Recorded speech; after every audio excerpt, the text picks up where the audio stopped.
Hello friend नमस्कार जय जगन्नाथ मु लुपिन आपण मानक स्वागत करुछु मो यूट्यूब चैनल को। तो आज मु आपण मानक पई नहीं आसी चाउल बड़ी जोटा कि आपण माने बड़का भात रे करि परिबे। तो एठी घरे हमर भात होइतेला तो भातरू किछिटा बंची जाइछि अरुआ भात तो सेटा को न खपाड़ी आपण माने चेष्टा करंतु सेथिरे किछि भी बनेबा पई। तो आज मु नहीं आसी आपण मानक घरे जदि भात बळी जाउछि तो ताकू आपण माने किपरि भाबरे व्यवहार करि परिबे। तो एठी मु नहीं जाइछि अरुआ भात देखि पाउथिबे एठी मोर 2 चमच अरुआ भात बळी जाइछि। तो सेथिरे मु आज आपण मानक पई बड़ी पके कि देखिबी। तो देखो भात को मुझे आसी तो एबे मु कौन करी ना प्रेशर कुकर रे भात को पकईदेवी। आपण मैंने चाहिए या डायरेक्ट भी ग्राइंडिंग करें पेस्ट बन पारे। तो ये मु प्रेशर कुकर रे सीटी देदेवी पेस्ट पाई। तो से अल्प परिमाण रे पानी दूची आपण मैंने से भात रे अल्प परिमाण ही पानी देबे जमा भी बेसी पानी देबेनि न पिठुआटी पानिया हो तो काठुआ ही आपण मैंने करेंगे जेपरी भाव में बड़ीटी पकई पारे। एबे मु भात को पकई देली भात पकईकी से हाफ ग्लास पानी दे देइछि।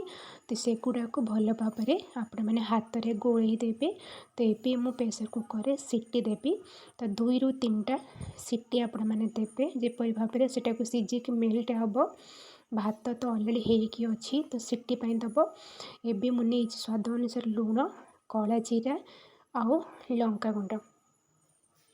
एठी मोर प्रेशर कुकर रे हो सारी भात देखि पारुथिबे बहुत स्मूथ भी हो जाइए और मेल्ट भी हो जाइए। ताको मु भल भाव में गोलई देवी भात को। तो ये गोटे पात्र रे से गुड़ा को काढ़ी देवी। तो देखि पारुथिबे मु पात्र रे काढ़ी देली। तो ये मु पात्र रे काढ़ी कि से गुड़ा को भल भाव में गोलई देवी।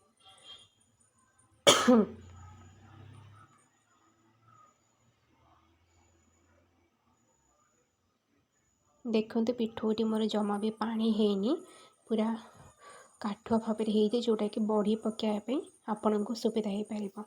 तो ये कौन करवा ना प्रस्तुत रखि मसला को पकेबा से मु पकईदेवी कला जीरा 2 चमच। तो ये पकईदेवी लुण तो आपण मैंने स्वाद अनुसार लुण को पकई पारे। से मु 1 चमच पकईची लंका गुंड आपण मैंने जदि लंका न खाऊे आपण मैंने स्किप करें।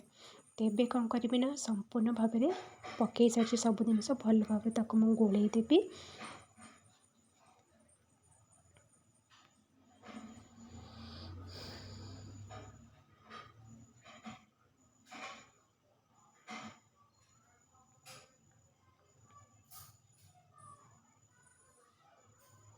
देखो मोर ए पेस्ट पूरा रेडी होगी अच्छी सब मिक्स करदेली बड़ी पकाइबे। ये मुझे गोटे जरी नहीं जोटा कि बड़ी पकेले जल्दी जरी रे बाहरी जीव तले भी जमा लगेबनी।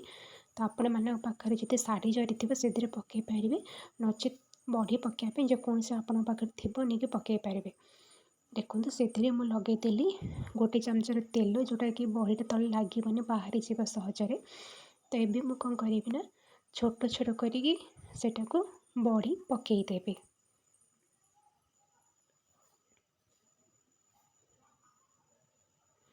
आपण मैंने छोट छोट साइज रो ही पकई पारे जोटा कि छाणिकी आपण मैंने घरे खाई पारे बहुत स्वादिष्ट बहुत टेस्टी। आपण मैंने थोड़े बनईकी घरे खाई देखु केमी लगे आपण मैंने मते कमेंट बॉक्स रे जणेबे।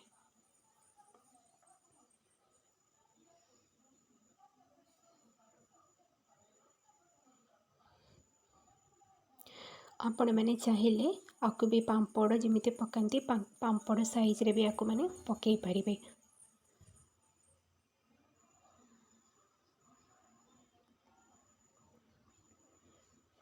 देखो ये तो मु छोट छोट बड़ी पकईदेली आउ किछिटारे पांपड़ भी पकई देइछि। आपण मैंने एमती पांपड़ साइज रो पिठ गुटा को पकई पारे। तो आपण मैंने निश्चिंत भाव में घरे थे बनईकी खातु। मोर ये प्रस्तुत हो गला बड़का भात रे चाउल बड़ी। तो आपण मैंने निश्चिंत भाव में घरे बनईकी खातु किपरि लगुच आपण मैंने कमेंट बॉक्स में जनातु। जदि आपण मानक वीडियोटी भल लगी निहाती भाव में लाइक शेयर सब्सक्राइब करूँ। जदि आपण मैंने चैनल नुआ अच्छा निहाती भाव सब्सक्राइब करूँ पाखरे थे बेल आइकन को क्लिक कर दिंतु। आपण मान सहित पुणी थे देखा एबेटू मोर रही जय जगन्नाथ।